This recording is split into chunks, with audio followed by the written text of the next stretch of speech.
네, 여러분 안녕하십니까. 소외 역사의 달인 이재령 선생입니다. 자, 여러분들 벌써 6번째 대단원으로 들어왔습니다. 조선사회의 변동, 즉 조선 후기가 어떻게 변동되는 그 과정을 살펴볼 건데요. 이번 시간에는 조선 후기 정치 운영의 변화 중에서도요, 먼저 통치체제가 어떻게 변화했는지, 오케이. 그리고 두 번째로 조세제도, 뭡니까? 세금을 걷는 제도 아닙니까? 이 제도가 어떻게 변화했는지 요 내용을 중점적으로 살펴보도록 하겠다. 오케이. 자, 그러면요, 달인의 스토리를 통해서 한번 어떤 내용이 있는지 맛보기를 한번 좀 볼까요?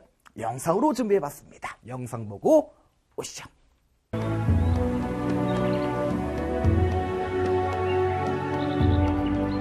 경기도에서 삼남지방으로 향하는 길목에는 삼남길을 상징하는 유적이 있습니다. 바로 대동법 시행비입니다. 땅을 가진 만큼 세금을 내게 한 대동법은 조선 최고의 개혁제도로 집꼽힙니다. 대동법은 그 이름처럼 조선을 하나로 묶는 역할을 했는데요.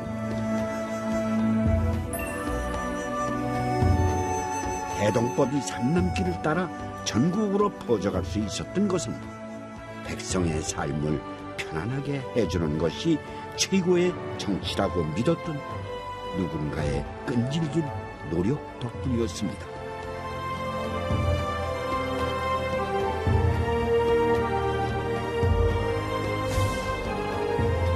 당시 조정의 대신들은 대부분 많은 땅을 가진 지주였습니다. 대동법을 시행하는 목소리가 나올 때마다 이들의 거센 반발에 부딪혀 좌절되고 말았습니다. 그러나 그 앞에서 끝까지 대동법의 뜻을 굽히지 않았던 이가 바로 김육이었습니다. 김육은 관직에 오르기 전 경기도 가평의 잠곡이라는 마을에서 농사를 지으며 살았습니다. 자신의 땅도 아닌 남의 땅을 빌려 소장농으로 산 세월, 출세의 길을 뒤로 하고 잠곡에서 집거한 10년 동안 김육은 밑바닥에서 백성의 삶을 직접 경험했습니다. 전쟁을 겪은 백성들이 가난과 질병에 허덕이고 있을 때 재산의 유무와 상관없이 똑같은 세금을 매겼던 공납제도는 가난한 백성들을 더 큰 절망에 빠뜨렸습니다. 네, 여러분들 영상 잘 보고 오셨습니까? 어떻습니까? 대동법이라는 게 나오죠. 야, 진짜 이 대동법이요, 여러분들 이번 시간에 배울 내용 중에 가장 중요하다고, 가장 시험에 잘 나온다고 제가 감히 말씀을 드릴 수가 있습니다. 굉장히 중요한 개념이거든요. 이번 시간에 조세제도 중에서 대동법은 꼭 아셔야 되고요, 나머지도 물론 아셔야 됩니다. 근데 그렇게 많지가 않으니까 자, 집중하시고 지금부터 시작해 보도록 합시다.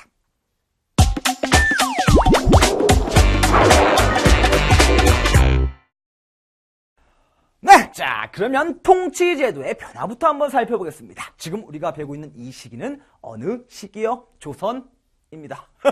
그 중에서도 조선 후기 아니야? 맞잖아. 이 조선 후기는요, 어떤 사건을 계기로 조선 후기와 전기로 구분한다고 했습니까? 그렇죠. 바로 임진왜란 아닙니까?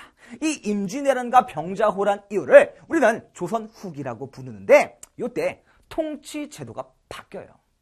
어떻게 바뀌냐면 힘의 균형이 바뀐다는 겁니다. 자, 바로 비변사가요, 원래 조선 전기의 대표적인 통치기구, 최고 통치기구가 의정부와 육조 아니야? 맞잖아. 이거를 이깁니다. 즉, 조선 후기에는 비변사가 최고 통치기구가 됐구나, 이렇게 파악을 하시라는 겁니다. 시험에 굉장히 잘 나와요. 조선 전기는 의정부와 육조가 최고 통치기구였다면 조선 후기는 비변사가 최고 통치기구가 되는구나. 오케이? 원래 이 비변사는요, 사실 조선 전기에도 있었습니다. 갑자기 툭 튀어나온 게 아니라는 거야. 원래는 그냥 임시기구였어요. 왜 이름이 비변사인지 아십니까? 준비하려고요. 뭐를요? 변란을 준비하기 위한 기구입니다. 즉 외적이 침략했을 때 이 외적을 막아야 될 거 아니에요. 그죠? 이 외적을 막기 위해서 회의를 하는 거예요. 이렇게 해서 이렇게 막자. 이런 임시 기구였는데 이게 을묘외변이라는 사건이 있습니다. 굳이 여러분들은 알 필요 없다. 이 을묘외변을 통해서 상설기구화되고요. 오호, 상설기구화되고요. 그리고 이 7년에 걸친 이 임진왜란 이후에 최고 통치기구가 되는구나. 됐습니까? 조선 후기의 최고 통치기구 뭐? 비변사. 오케이? 자, 그러면서 의정부와 육조는 당연히 약화될 수밖에 없겠죠. 약간 좀 유명무실해져요. 뭐 비변사가 이제 조선 후기의 최고 통치기구라 해서 이 의정부와 육조는 없어졌습니까? 없어진 건 아닙니다. 그냥 유명무실해졌다고요. 있으나 만화한 기구가 됐다고요. 됐습니까? 그리고 당연히 이 왕실의 권위 또 왕권도요. 어떻게 됐습니까? 약화되는 결과를 초래하게 된다. 오케이? 이렇게 기억을 해주시면 될 것 같습니다. 자, 다음은요. 사료를 하나 준비봤는데 보세요. 요즘 큰일이건 작은일이건 모두 비변사에서 처리를 합니다. 오케이?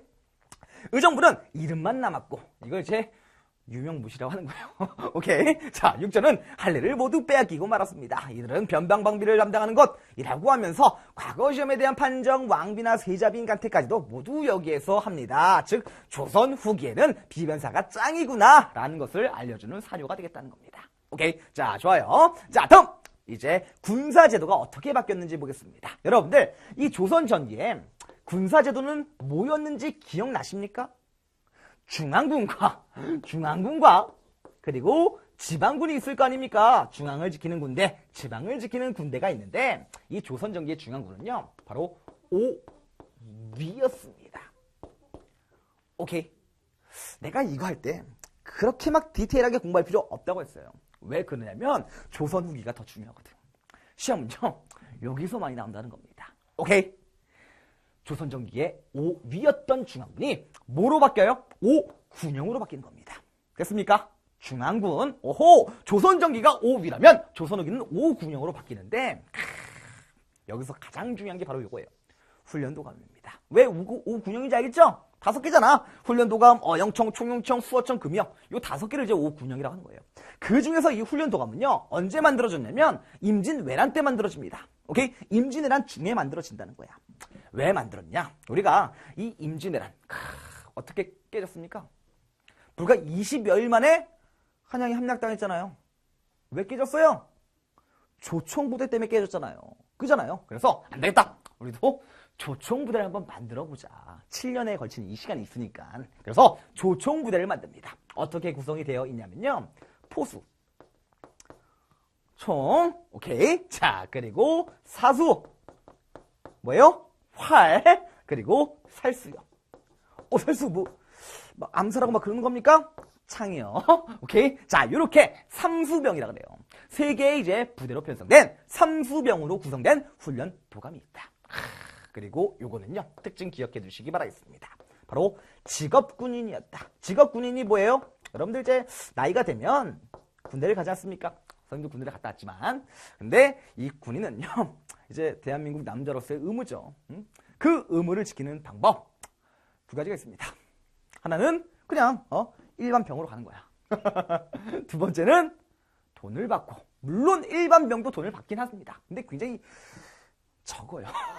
엄청나게 적단 말이야. 근데 이 직업군인은요, 이제 뭐 공무원 신분이라고 보시면 될 것 같아요. 돈을 받고 이제 일하는 직업군인으로 구성된 것이 바로 훈련도감이다. 오호, 5군영 중에서도 가장 중요하구나, 이렇게 기억을 해두시고요. 그리고 어영청, 총영청, 수어청, 금이영, 요게 4가지가 있다는 겁니다. 뭐 요 3가지 같은 경우는요, 이제 그 후금 기억나십니까?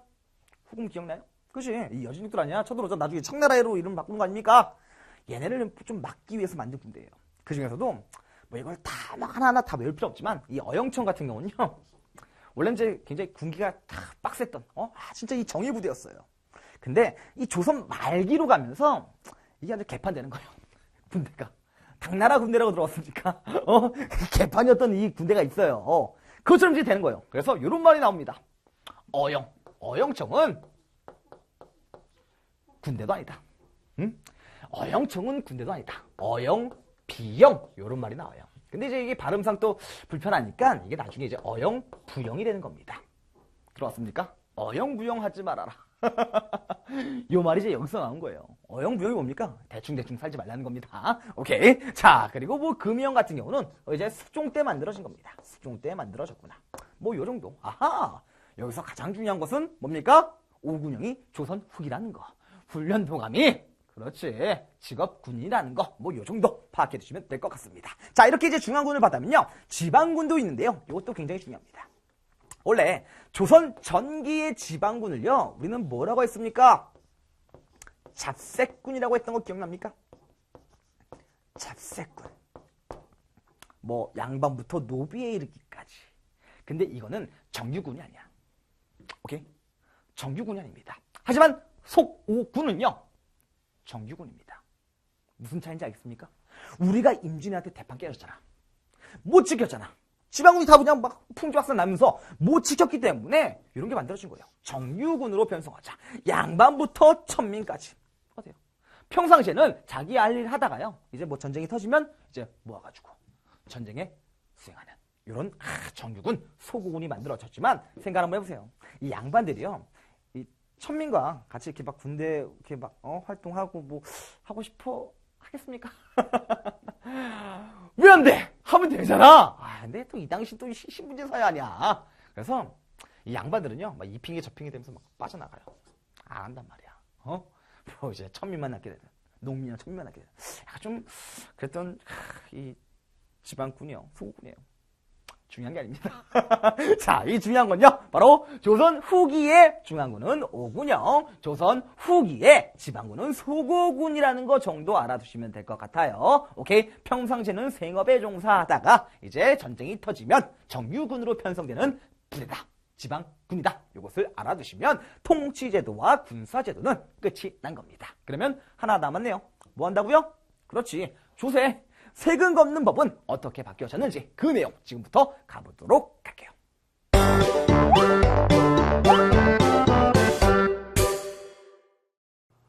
네, 자 그러면 조선 후기 조세제도가 어떻게 개편됐는지 한번 들어가 보도록 하겠습니다. 여러분들 이 조세제도 세금 내는 제도는요 크게 세 가지가 있다는 거. 오케이, 첫 번째는 토지에서 나오는 세금인 전세요. 그리고 두 번째가 각 지방의 토산품, 특산물을 내는 공납이 있고요. 그리고 세 번째가 군대 가는 군역이 있다는 겁니다. 오케이? 근데 이게 조선 후기 가서 이런 걸로 바뀌었다는 거야. 먼저 영정법부터 한번 들어가 볼게요. 영정법은요. 인조 때 처음 실시가 되고요. 영정법이 뭐냐면 영원히 정한 법이 바로 영정법이에요.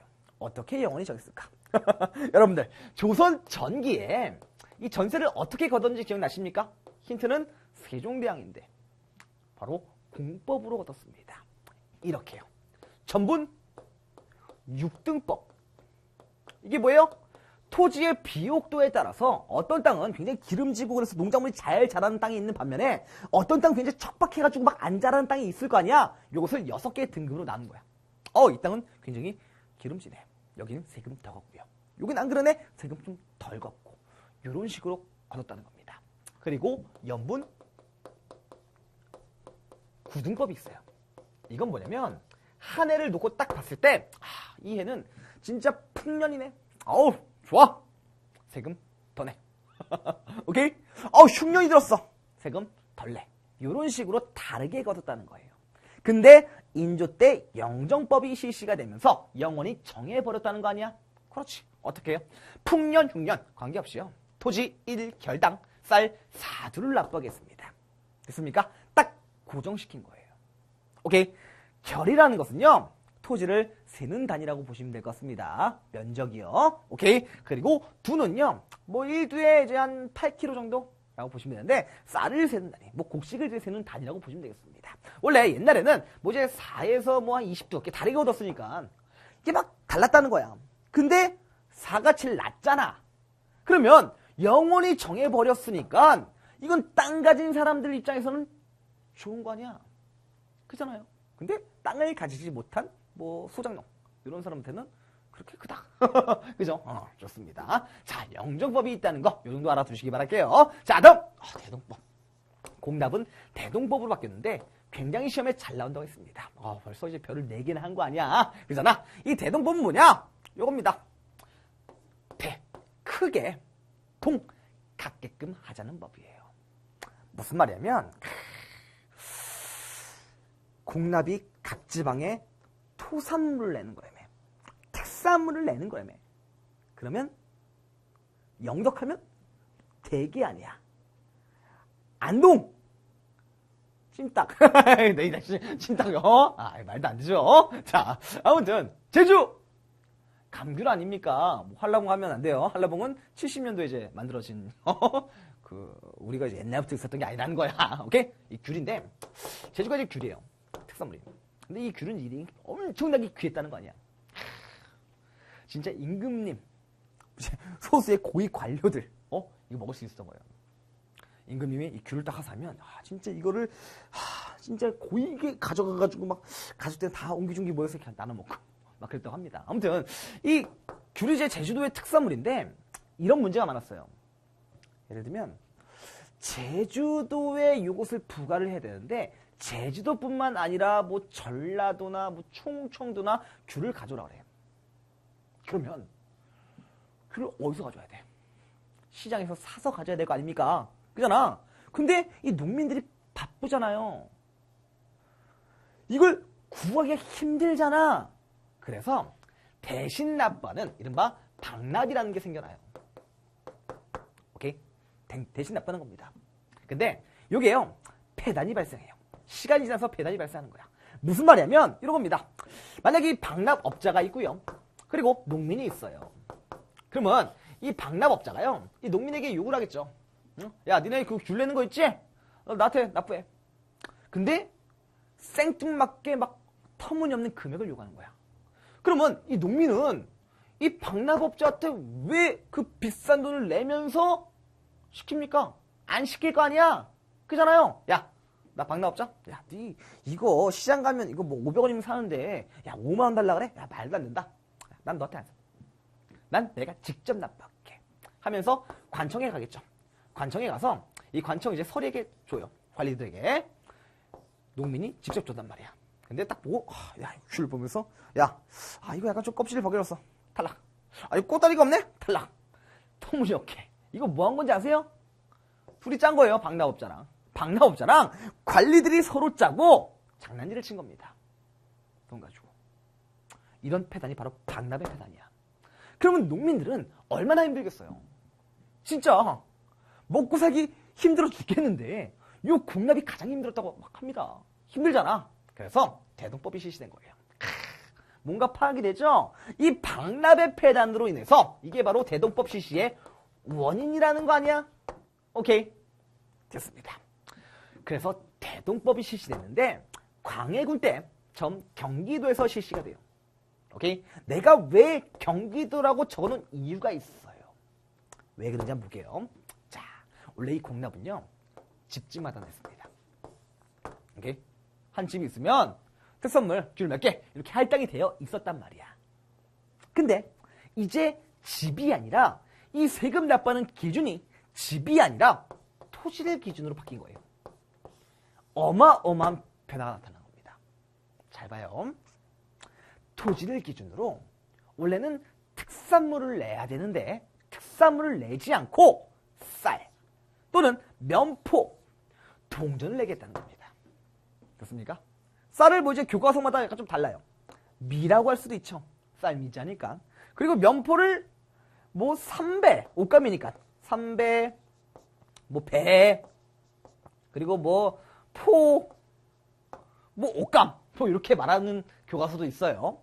동전은 뭐 이제 전 이렇게 그냥 간단하게 말할 수도 있고요. 동전 이렇게 말할 수 있고요. 돈 이렇게 말할 수 있는 겁니다. 됐습니까?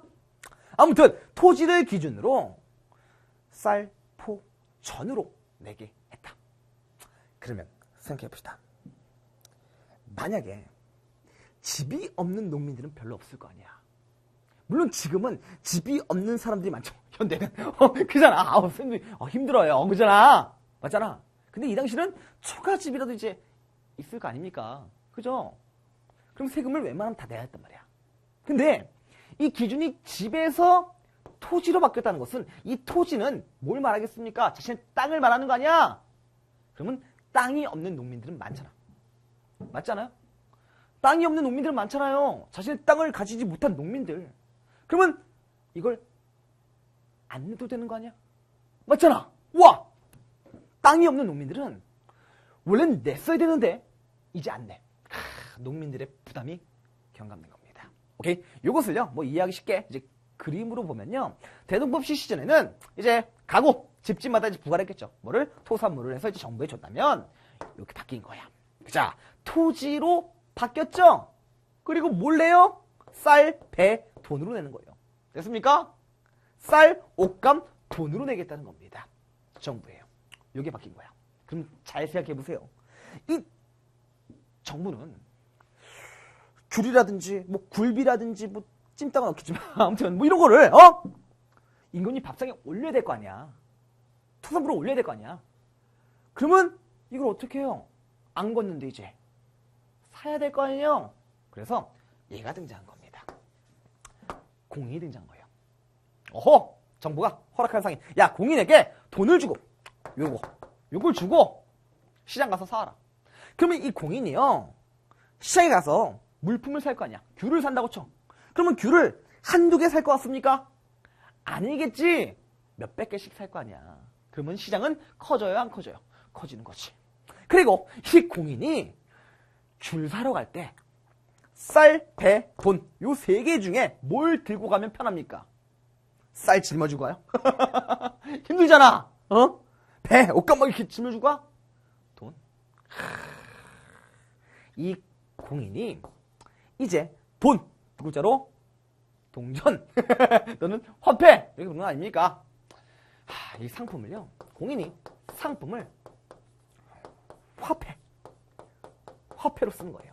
이걸 우리는 상품 화폐 경제라고 하는 겁니다. 됐습니까?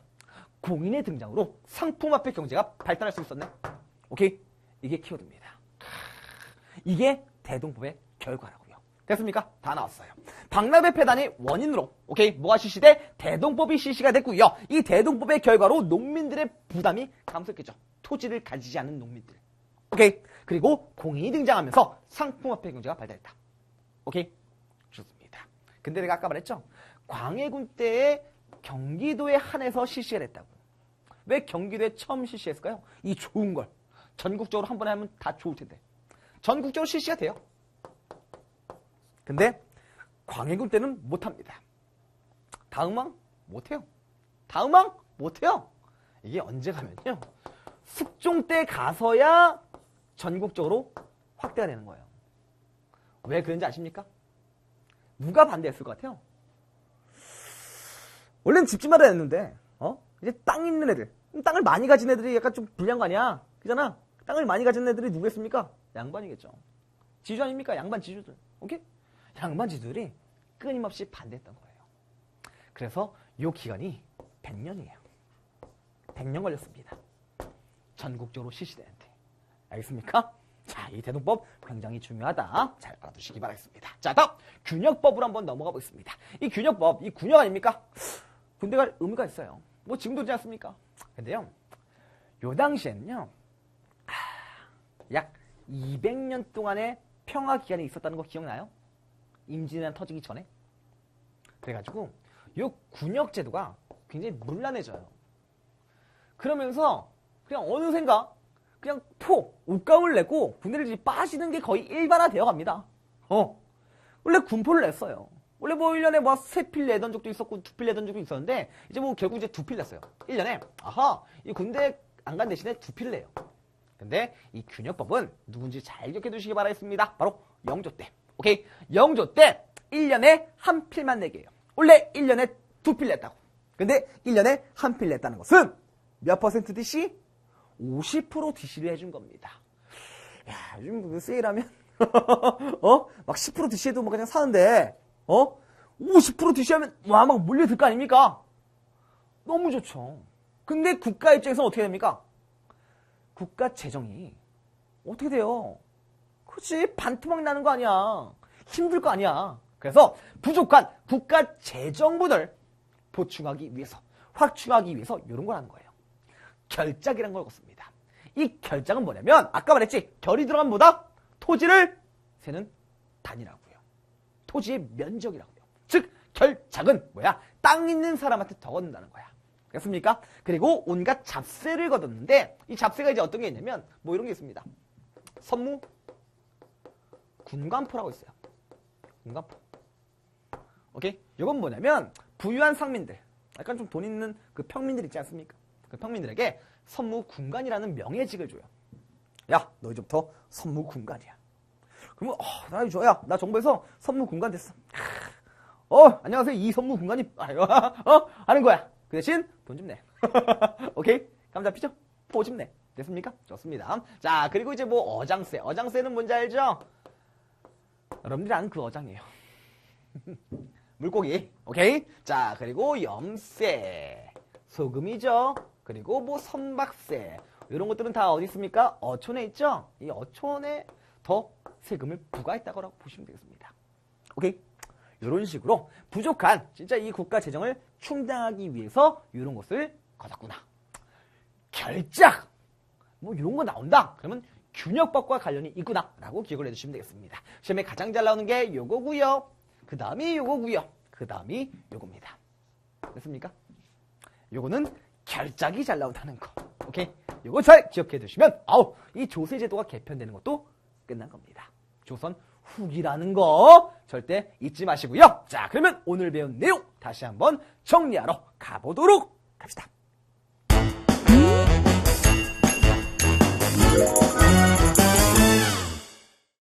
네, 자, 오늘 배운 내용은요, 그렇게 많지 않았습니다. 통치체제와 그리고 조세제도를 본 겁니다. 자, 먼저 통치체제는요, 바로 뭐다? 그렇지, 비변사가 세진다고요. 조선 후기의 최고 통치군은 비변사다. 이것을 알아두시기 바라겠습니다.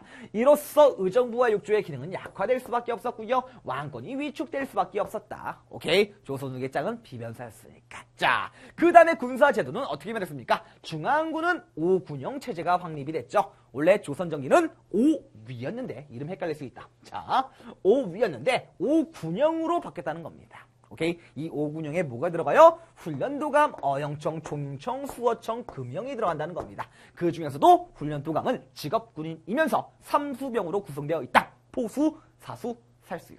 오케이? 좋습니다. 자, 다음 지방군은 소고군 체제가 마련이 됐다. 정규군이라고 했죠. 평상시에는 지 할 일 하다가 이제 유사시 병력으로 활용을 하는데 신분계층이 양반부터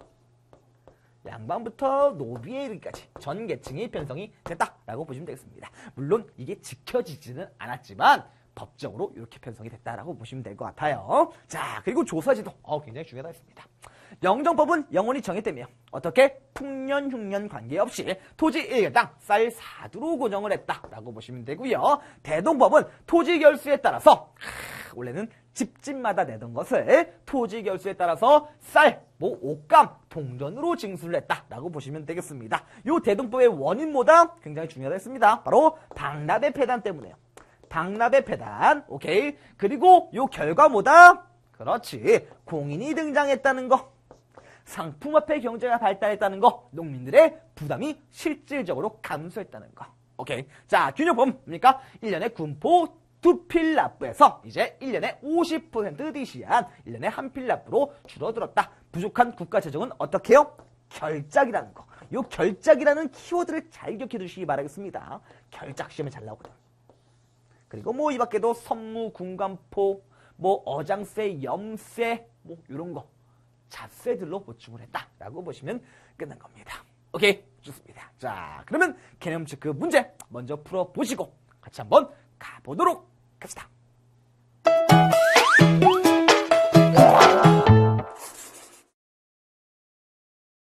네, 자, 문제 한번 풀어보도록 합시다. 자, 양난 이후 비변사는 의정부를 대신하여 최고 통치기구가 되었다. 맞습니까? 맞죠? 여기서 말하는 양난이요. 뭡니까?